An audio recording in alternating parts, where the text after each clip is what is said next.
नमस्कार, मैं आशीष VCN news के हिंदी समाचारों में आप सभी का स्वागत है। खबरों की ओर बढ़ने से पहले आइए नजर डालेंगे आज की सुर्खियों की ओर।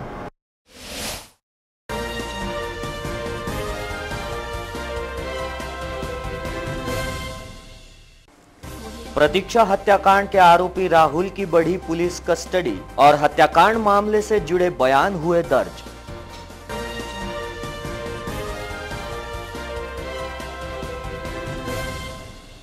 गाड़गेनगर से लापता नाबालिग मुंबई के पनवेल में मिली। आरोपी रोशन सहित नाबालिग गाड़गेनगर पुलिस के कब्जे में।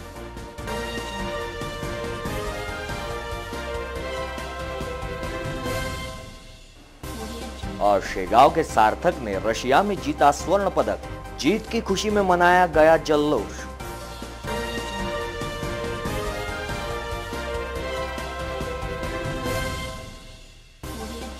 नियमों का उल्लंघन कर रहे अनेकों ऑटो चालक, यातायात पुलिस बनी मूक दर्शक।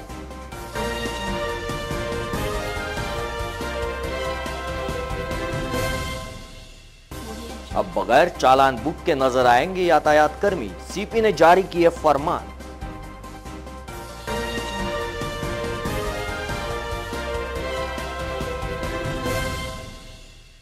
ये थी आज की सुर्खी। आइए देखते हैं खबरें विस्तार से। शहर में सनसनी मचा देने वाले प्रतीक्षा महत्रे हत्याकांड के आरोपी राहुल भड़ की बुधवार को पुलिस कस्टडी समाप्त होने पर उसे कोर्ट में पेश किया गया, जहां पुलिस की ओर से की गई मांग पर राहुल को आने वाली 1 दिसंबर तक पीसीआर में रखने के आदेश दिए गए।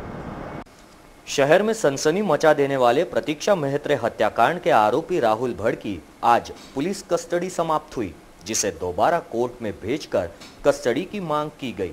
पुलिस के अनुसार पूछताछ के दौरान काफी बातें सामने आ चुकी है, लेकिन पूछताछ में कुछ और खुलासे हो सकते हैं, जिसके लिए पुलिस कस्टडी की मांग की गई। बताया गया है कि राहुल एवं प्रतीक्षा के विवाह के दौरान जो अन्य लोग मौजूद थे, जिनमें राहुल का दोस्त तथा प्रतीक्षा का एक अन्य दोस्त भी बयान दर्ज कर चुका है, लेकिन राहुल ने आत्महत्या करने के इरादे से दारवा स्थित एक कृषि सेवा केंद्र से जो कीटनाशक खरीदा, उस दुकान संचालक का बयान भी दर्ज होना अभी बाकी है। हालांकि जांच कर रही पुलिस टीम ने दारवा स्थित उस दुकान संचालक को फोन कर बयान दर्ज करने हेतु बुलाया है। संभवतः जल्द ही उसका बयान भी दर्ज किया जाएगा। सूत्रों की माने तो पुलिस ने मूर्तिजापुर स्थित रेलवे स्टेशन के उस जगह की काफी बारीकी से जांच की, जहां राहुल ने कीटनाशक पीने के बाद खाली शीशी फेंकी थी, लेकिन वो शीशी अभी भी पुलिस के हाथ नहीं लग पाई है। तो वहीं आज राजापेट पुलिस द्वारा आरोपी राहुल को दोबारा कोर्ट में पेश किया गया और पुलिस कस्टडी की मांग की गई। तो वहीं कोर्ट के आदेश अनुसार 1 दिसंबर तक राहुल को कस्टडी में भेजा गया। स्थानीय गौस नगर निवासी अहफाज अली नामक ऑटो चालक द्वारा एक महिला महाविद्यालयीन छात्रा को प्रेम जाल में फांसते हुए उसके साथ दुराचार की घटना ने जिस मनीष मार्टिन के घर का उपयोग किया गया, उस मनीष मार्टिन पर पहले ही आपराधिक मामले दर्ज है। बीते मंगलवार को एक युवती के साथ दुराचार किए जाने की शिकायत पर गिरफ्तार किए गए गौस नगर निवासी अफजल अली हैदर अली के साथ इस मामले में उसे अपना घर किराए से देने वाले आरोपी मनीष मार्टिन के संदर्भ में ये जानकारी आई है कि वो इस प्रकार के गैर कानूनी कार्य विगत कई दिनों से करता आ रहा है। सूत्रों की माने तो मनीष अपने घर में जुआ खेलने के लिए जगह उपलब्ध कराता, जिसके एवज में वह जुआरियों से नाल के रूप में मोटी रकम वसूलता। उसके ऐसे गैर कानूनी कार्यों से उसका पूरा परिवार अलग रहने के भी समाचार है। भूमिपुत्र कॉलोनी में जिस जगह पर मनीष मार्टिन का मकान है, वो करीब 3 से 4 हजार स्क्वायर फीट की जगह पर बना हुआ है, जिनमें अनेकों कमरे हैं। चर्चा है कि मनीष अपने घर को गैर कानूनी काम के लिए इस्तेमाल करते हुए उससे आने वाली राशि से ही अपना जीवन निर्वाह करता था। अब इस बात को लेकर चर्चाओं का बाजार गर्म है कि भूमिपुत्र कॉलोनी जैसे संभ्रांत इलाके में इस गोरख धंधे की खबर पुलिस को क्यों नहीं लग पाई, या फिर पुलिस का नेटवर्क ही फेल हो चुका है। बताया जा रहा है कि मनीष के मकान से कुछ ही दूरी पर एक स्कूल भी है, जिसका भी परिणाम यहाँ के विद्यार्थियों पर होने से नकारा नहीं जा सकता। गाड़गेनगर थाना क्षेत्र के विलासनगर निवासी एक नाबालिग को अपने प्रेम जाल में फांसकर विवाह का झांसा देते हुए अगवा करने वाले आरोपी रोशन सराटे सहित नाबालिग को गाड़गेनगर पुलिस ने मुंबई के पनवेल से हिरासत में लिया। शहर के गाडगेनगर थाना क्षेत्र से एक 15 वर्षीय नाबालिग का अपहरण कर उसे मुंबई ले जाने के बाद पनवेल पुलिस ने गिरफ्तार किया।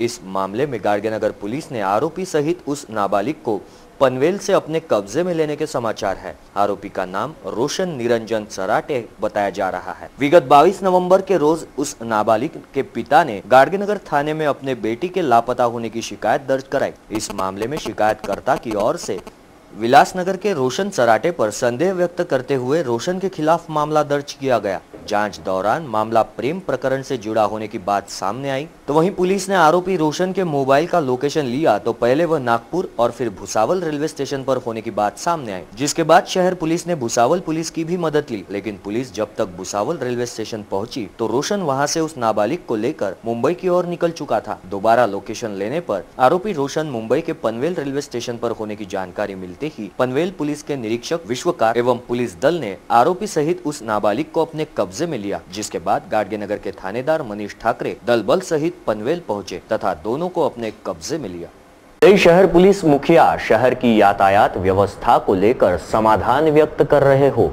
लेकिन शहर के सैकड़ों ऑटो चालकों द्वारा रोजाना बदस्तूर यातायात के नियमों का बेखौफ तरीके से उल्लंघन करते नजर आ रहे हैं, जिसे बैच, बिल्ला, ड्रेस कोड के साथ ही अनेकों ऑटो चालकों के पास चरित्र प्रमाण पत्र तक नहीं है।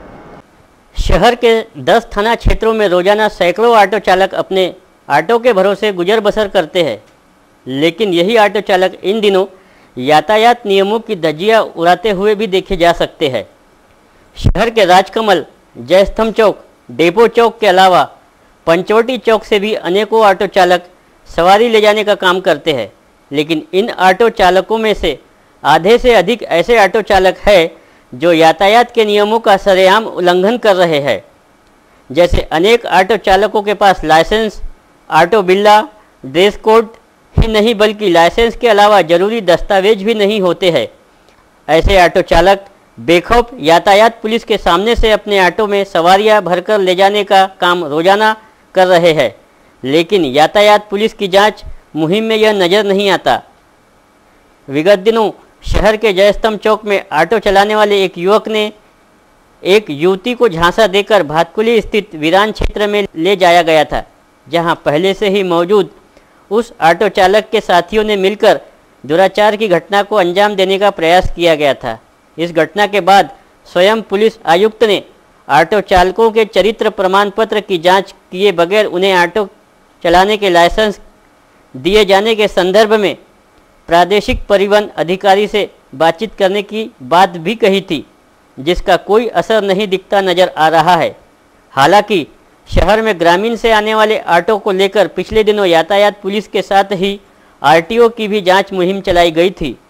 इस मुहिम के दौरान कहीं भी ऐसे कोई मामले सामने नहीं आए जिनमें ऑटो चालकों के पास चरित्र प्रमाण पत्र है या नहीं, और साथ ही इन ऑटो चालकों के चरित्र प्रमाण के आधार पर कोई मामले दर्ज है। ऐसे में उन ऑटो चालकों पर क्या कार्रवाई की गई है, यह एक ठंडे बस्ते की बात है, पर आगामी समय में ऐसी कोई कार्रवाई की जाएंगी या नहीं, इस संदर्भ में भी कोई मुहिम चलाए जाने के संकेत नहीं मिल रहे हैं, क्योंकि जयस्तंभ चौक से ऑटो चलाने वाले जिस युवक ने दुराचार की घटना को हाल ही में अंजाम दिया है, उसके पास भी किसी भी प्रकार का चरित्र प्रमाण पत्र नहीं पाया गया है। यातायात विभाग के पूर्व तथा पश्चिम में कार्यरत सिपाहियों द्वारा अवरुद्ध यातायात करने के बजाय चालान काटते हुए जुर्माना वसूलने में व्यस्त दिखाई देने पर पुलिस आयुक्त ने सभी यातायात कर्मचारियों से चालान बुक वापस लेने के आदेश जारी किए। गौरतलब है कि गत 2 दिनों पूर्व पुलिस आयुक्त दत्तात्रेय मंडलिक जब अपने सरकारी वाहन से अमरावती आ रहे थे तो शहर के बियाणी चौक पर एक यातायात सिपाही एक दुपहिया चालक से चालान काटते हुए नजर आया तथा राजापेट उड्डान पुल प्रारंभ होने वाले स्थान पर जाम हुए यातायात की फोटो निकालकर पुलिस आयुक्त के व्हाट्सएप पर भेजे जाने के 2 मामलों में गंभीरता से लेते हुए पुलिस आयुक्त ने दोनों यातायात विभाग के कार्यरत कर्मचारियों को चालान बुक वापस लेने के आदेश दिए। अब रोजाना होने वाली नाकाबंदी के दौरान ही चालान बुक का उपयोग किया जाएगा। इससे पहले भी पुलिस आयुक्त ने यातायात विभाग के कर्मचारियों से चालान बुक वापस लेने के आदेश जारी किए थे। दोबारा फिर वही आदेशों के बाद चौराहे तथा ड्यूटी पर काम कर रहे यातायात कर्मचारी अब बगैर चालान बुक के ही नजर आएंगे। मराठी फिल्मों के हास्य अभिनेता तथा अमरावती महानगर पालिका के ब्रांड एम्बेसडर भारत गणेशपुरे मंगलवार को 2 दिनों के अमरावती दौरे पर पहुंचे, जो 2 दिनों तक शहर की जनता को स्वच्छता अभियान का संदेश देंगे। अब देखना यह है कि एक अभिनेता के संदेश का शहर की जनता पर तथा स्वच्छता अभियान पर क्या प्रभाव पड़ता है। अमरावती महानगर पालिका के ब्रांड एम्बेसडर भारत गणेशपुरे का 29 नवंबर की रोज अमरावती शहर में आगमन हुआ। अपने व्यस्त शूटिंग शेड्यूल के चलते आखिरकार 2 दिनों के लिए क्यों ना हो, लेकिन उन्हें याद आई अपने अमरावती की। बतौर ब्रांड एम्बेसडर उनके अमरावती दौरे के दौरान स्थानीय महाविद्यालय तथा छात्र छात्राओं को स्वच्छता के लिए संदेश देंगे। स्थानीय नूतन कन्या स्कूल के छात्राओं को स्वच्छता को लेकर संदेश दिए तो आने वाली 30 नवंबर की रोज अभिनेता शिवाजी महाविद्यालय तथा भारतीय महाविद्यालय जाकर स्वच्छता से जुड़ी जानकारी देंगे। अपने अभिनय के जरिए समूचे महाराष्ट्र को हंसाने वाले अभिनेता को देखने के लिए भारी भीड़ उमड़ पड़ी, लेकिन हंसने वाली बात है कि आज भी महानगर पालिका स्वच्छता को लेकर गंभीर नहीं दिखाई देती और अपने लाचार कार्यशैली को छुपाने के लिए अभिनेता के जरिए शहर की जनता को जागरूक करने के लिए प्रयास करेगी। शपथ घेतो की माझ्या परिसरामध्ये, माझ्या घरामध्ये संपूर्ण स्वच्छता राखण्यासाठी कटिबद्ध राहील। माझा परिसर स्वच्छ करून अमरावती शहर स्वच्छ करण्यासाठी मी प्रतिज्ञा घेत आहे। माझे शहर स्वच्छ करून माझ्या शहराचा आणि माझ्या देशाचा सन्मान वाढवण्यासाठी मी कटिबद्ध होत आहे। आता तुम्ही उद्यापासून घरी गेल्यावर कायले पण हे सांगायचं, काही फिरतीवरून कसरत फेकू नको। लोकांचा कचरा किती हो, जर आपल्या कचरा जातो म्हणजे आपल्या मोहल्ल्यात 4 लोकांना म्हटलं पाहिजे की नाही बाबा बाकीचे कचरा फेकतात हे फेकत नाही, तेवढा आपलं श्याम आपलंच काम आहे। आपल्या घरात आता आपल्या घरात काय होते, आपल्या घरात ओला कचरा सुका कचरा अशा 2 गोष्टी तयार होतात। सुका कचरा हा आपल्यासाठी काय असतो, सुका कचरा म्हणजे काय राहते, तुमचा बल्ब फुटला असेल, तुमचे टूथपेस्टचे कलर झालेले डबे असतील किंवा प्लास्टिक असेल, ह्या सगळ्या गोष्टी तुम्हाला घातक आहे। तुमचा ओला कचरा काय, तर ओला कचरा म्हणजे तुमचं जे फळ भाज्या हे साल हे घरातून काढलेला कचरा, ह्या गोष्टी याचं खत होते, इतकं चांगलं खत होते की आपली पुढची समस्या पण आपल्या शेतकऱ्याची पण समस्या सोडू शकते, कारण इतका मोठ्या प्रमाणात कचरा तयार होतो ओला कचरा। आता आपण ते एवढं चांगल्या गोष्टी फेकून देतो, भाज्याचे देठं बिठं आपण फेकून देतो, त्याला उपयोग राहत नाही।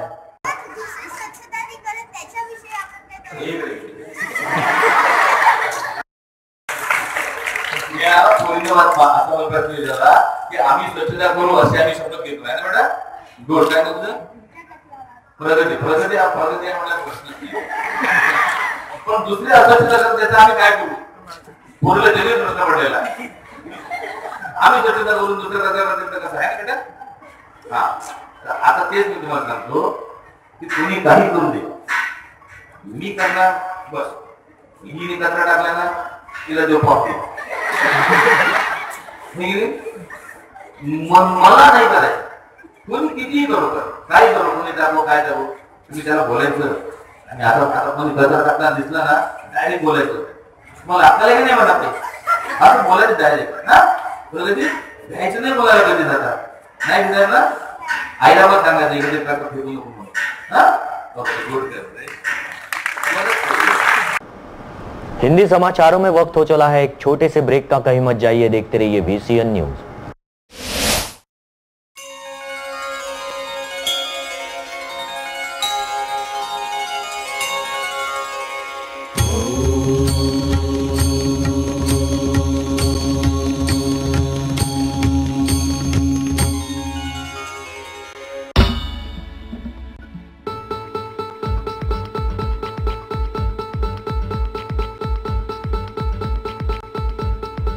घरची शान घरचा मान घराकडे तिचे सर्व ध्यान.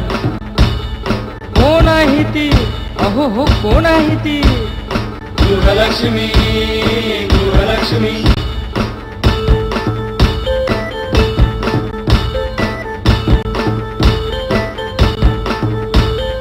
ममते पोटी प्रेमासाठी झटते नेहमी घरच्यासाठी. अहो पण काय केलं तिच्यासाठी. म्हणूनच तर घेऊन आलोय गृहलक्ष्मी. आनंद एका स्त्रीचा. अगं बाई.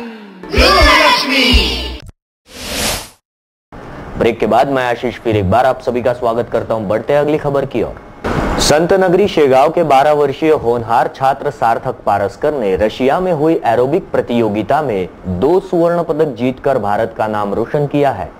विदर्भ की संत नगरी के रूप में प्रसिद्ध हो चुके शेगांव का नाम देश से निकलकर अब दुनिया के नक्शे पर आ चुका है. यहाँ के एक सुपुत्र ने रशिया में भारत का नाम रोशन किया. इस सुपुत्र का नाम सार्थक सुधीर पारसकर बताया गया, जिसकी उम्र मात्र 12 वर्ष है. शेगांव के संत गजानन महाराज कॉन्वेंट में पढ़ने वाले सार्थक को बचपन से ही खेलों में रुचि बताई गई. इससे पहले सार्थक चयन होने के बाद रशिया में चल रही खेल प्रतियोगिताओं में उसके चुने जाने की खबर ने पहले ही शेगांव में खुशी का वातावरण बनाया था. लेकिन ये खुशी उस समय दुगनी हो गई जब रशिया में हुई एरोबिक प्रतियोगिता में सार्थक ने 2 स्वर्ण पदक जीते. इसके साथ ही उसे बेहतरीन प्रदर्शन के लिए एक ट्रॉफी भी प्रदान की गई. रशिया के मॉस्को में यह प्रतियोगिता 25 से 27 नवंबर के अवधि में संपन्न हुई. अतिक्रमण के जाल में उलझे अंजनगांव सुरजी शहर को साफ सुथरा करने का बीड़ा नवनियुक्त सीओ योगेश कुंभेस्कर ने उठाया है. मंगलवार को अतिक्रमण साफ करने की मुहिम प्रारंभ हुई. पहले ही दिन नदी तट पर बुधवारा रोड स्थित अतिक्रमण में आने वाला सब्जी मार्केट बुलडोजर की सहायता से ध्वस्त किया गया. अतिक्रमण कार्यों में जबरदस्त घबराहट का माहौल है. गौरतलब है कि योगेश कुमार की नियुक्ति के 8 दिन बाद ही शहर का मुआयना किया था. अतिक्रमण की हालत देखकर वे दंग रह गए थे. उन्होंने तत्काल पुलिस, राजस्व, बीएनसी अधिकारियों को बैठक लेकर अतिक्रमण पर चर्चा की. शहर के दोनों बस स्टैंड, मार्केट लाइन व अन्य इलाकों में अतिक्रमण के चलते हो रही परेशानियों एवं पार्किंग व्यवस्था न होने पर सलाह मशवरा किया. सभी अधिकारियों ने शहर को अतिक्रमण मुक्त करने संयुक्त रूप से अभियान चलाने का निर्णय लिया. अंजनगांव शहर में आईएएस अधिकारी रिटर्न की चर्चा जोरों पर है. 12 वर्ष पहले आईएएस अधिकारी पंकज कुमार यहाँ के मुख्याधिकारी पद पर नियुक्त हुए थे. उस समय उन्होंने अतिक्रमणधारियों के खिलाफ सख्त भूमिका निभाते हुए शहर को अतिक्रमण से मुक्त किया था, बगैर किसी दबाव की कार्रवाई की थी. इस कार्रवाई की चर्चा पूरे शहर भर हो रही है. अंजनगांव सुरजी से जावेद अहमद की यह रिपोर्ट. बीटी बीज बोने के बाद अब अपनी फसल को किसी बीमारी का डर नहीं, ऐसा कहने वाले किसानों का विश्वासघात हुआ है. बोंड अल्ली ने महाराष्ट्र के कपास उत्पादकों को पूरी तरह से खत्म करने पर आखिरकार सोमवार को जिले के आसेगांव पूर्णा पुलिस थाने में सीधे अजीत तथा कावेरी बीटी कंपनी पर धोखाधड़ी के मामले में अपराध दर्ज किए गए. पुलिस थाने में इन दोनों कंपनियों पर महाराष्ट्र कॉटन एक्ट 2009 की धारा 13 तथा बांधवी की धारा 420 के तहत मामले दर्ज किए गए. बीटी बीज कंपनी पर अपराध दर्ज किए जाने की राज्य की यह पहली घटना है. इससे पहले भी अकोला में दर्ज की गई शिकायत में अभी भी अपराध दर्ज नहीं किए गए. इस मामले में शिकायत देने वाले भातकुली स्थित कृषि अधिकारी राजेंद्र माणिकराव मस्के, इन्होंने बताया कि इसमें कृषि केंद्र संचालक भी संकट में आएंगे. शहर के सुकवी क्षेत्र में स्थित कंपोस्ट डेपो में चल रही अनियमितता को लेकर वीसीएन चैनल ने खबर प्रकाशित की, जिसके तुरंत बाद परिसर के एमआईएम के पार्षदों ने यहां का जायजा लिया. कंपोस्ट डेपोवर येतात, इथे जेव्हा आम्ही पाहिलं तर अर्ध्या गाड्यांना इथं फुल मांडतात. यांना काही देखरेख नाही आहे, काही हे नाही आहे. कोणी इथं ऑथराइज माणूस महानगरपालिकाचा ते इथं चेक करत नाही गाडी.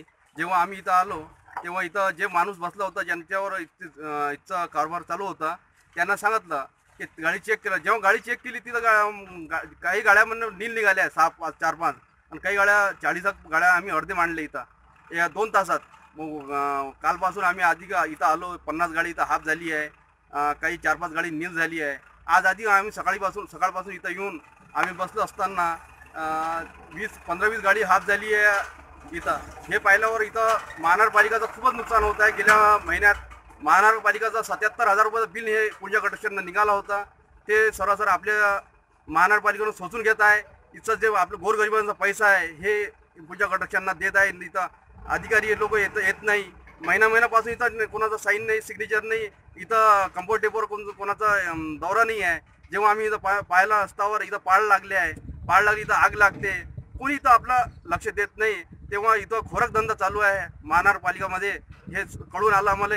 तेव्हा आम्ही इथं येऊन आमचं जे कर्तव्यदक्ष नागरिकांचा नगरसेवकाचा आमचा हे आहे ते आम्ही इथं कारवाई पाहून राहिलो आहे. जबकि VCN की पड़ताल में ये बात सामने आई कि सुकड़ी स्थित कंपोस्ट डिपो में आने वाले कचरे की गाड़ियों की देखरेख हेतु CCTV कैमरे भी नहीं लगाए गए। इन गाड़ियों में GPS प्रणाली भी नहीं। सूत्रों की माने तो कंपोस्ट डिपो की देखरेख की जिम्मेदारी जिस अधिकारी को दी गई है, उस अधिकारी का सफाई ठेकेदार से सांठ-गांठ का भी नकारा नहीं जा सकता। बताया तो यहाँ तक जा रहा है कि महानगर पालिका के सभी बड़े ठेके यही ठेकेदार अलग अलग नामों से कोटेशन भरकर एक प्रकार से महानगर पालिका के सभी ठेके हाईजैक करने में लगा है। इस और महानगर पालिका की स्वास्थ्य अधिकारी सीमा नैताम ने भी आंखें मूंद रखी है। तो शहर के सुकड़ी कंपोस्ट डिपो में चल रही अनियमितता पर महानगर पालिका आयुक्त का भी नियंत्रण नहीं रहा, जबकि महापौर नरवणे ने मात्र इस विषय पर ध्यान देने की बात कहकर अपना पल्ला झाड़ दिया। जिले के अलग अलग मार्गों से शहर में कत्ल के लिए लाए जाने वाले मवेशियों की तस्करी पर शिकंजा कसने के लिए पहले से ही पुलिस आयुक्त के आदेश पर विशेष पुलिस दल कार्यरत है, लेकिन अन्य एक और पुलिस दल बनाकर पूरी तरह से मवेशियों की तस्करी पर शिकंजा कसने का विचार पुलिस विभाग की ओर से किया जा रहा है। संभवतः कुछ ही दिनों में पुलिस का वह दल कार्यरत हो जाएगा जो शहर के उन क्षेत्रों में पेट्रोलिंग करेगा जहां मवेशी काटे जाने के व्यवसाय किए जाते हैं। तो साथ ही यह विशेष दल शहर के उन मार्गों पर भी पेट्रोलिंग करेगा जहां बाहरी मार्गों से चोरी छुपे कत्ल के लिए मवेशी लाए जाते हैं। न्यू प्रभात कॉलोनी में विगत 24 नवंबर से आने वाली 1 दिसंबर तक चलने वाले श्रीमद् भागवत ज्ञान यज्ञ सप्ताह का लाभ क्षेत्रवासियों द्वारा बड़े ही आनंद पूर्व वातावरण में लिया जा रहा है। महिला मंडळातर्फे आपण भागवत आयोजन केलेलं आहे। हे 24 तारखेला आपलं सुरुवात झालं भागवताची आणि 30 तारखेपर्यंत भागवत समाप्ती आहे। 1 तारखेला आपला महाप्रसादाचा भव्य दिव्य कार्यक्रम आहे। बाकी आपलं याआधी पण 3 वर्ष झालेलं आहे, 4थं वर्ष आहे आमचं भागवताचं आणि दरवर्षी आम्हाला असं सहकार्य लाभते सर्वात चांगलं। यावेळेस आपल्याला मेन म्हणजे 2 स्पॉन्सर्स आपण भेटलेले आहे, ज्यांनी आपल्याला एक राजू अंबुलकर म्हणून आणि एक मुकुंदराव सायखेडकर म्हणून आहे। या दोघांनी खूप मोठा सहभाग आहे या भागवतामध्ये आणि पूर्ण कॉलनीवासी यामध्ये सहभाग देत आहे।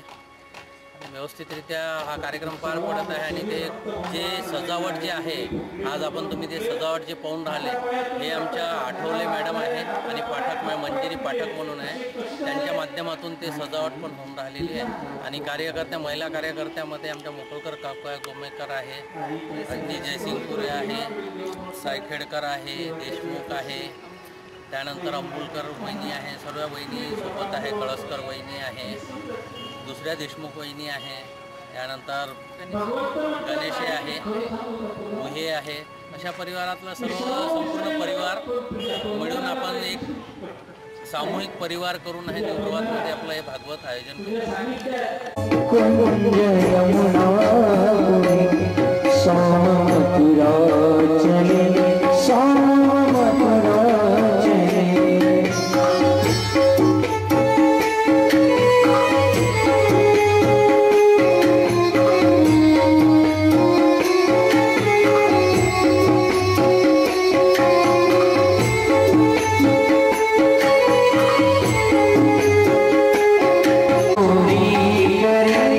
कौन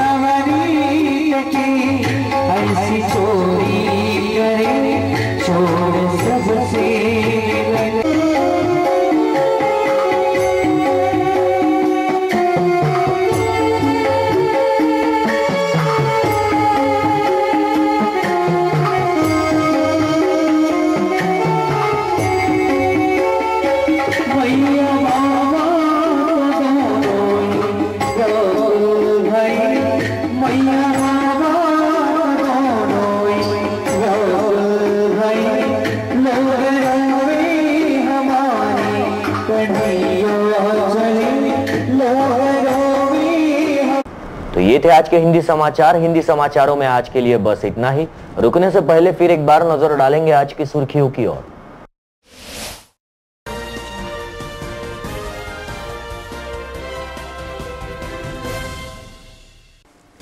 प्रतीक्षा हत्याकांड के आरोपी राहुल की बढ़ी पुलिस कस्टडी और हत्याकांड मामले से जुड़े बयान हुए दर्ज।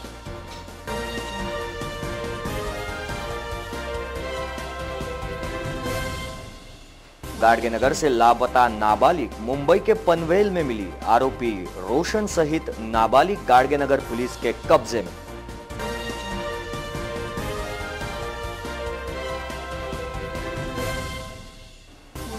और शेगांव के सार्थक ने रशिया में जीता स्वर्ण पदक। जीत की खुशी में मनाया गया जल्लोष।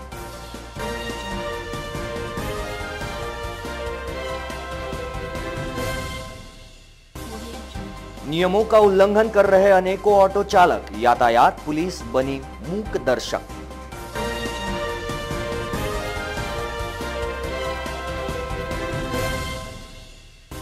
अब बगैर चालान बुक के नजर आएंगे यातायात कर्मी, सीपी ने जारी किए फरमान।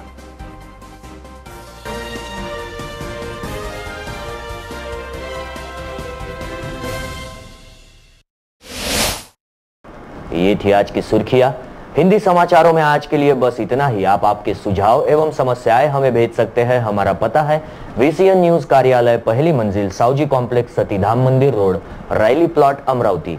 या फिर आप हमसे सीधा संपर्क कर सकते हैं स्क्रीन पर दिए गए इन नंबरों द्वारा।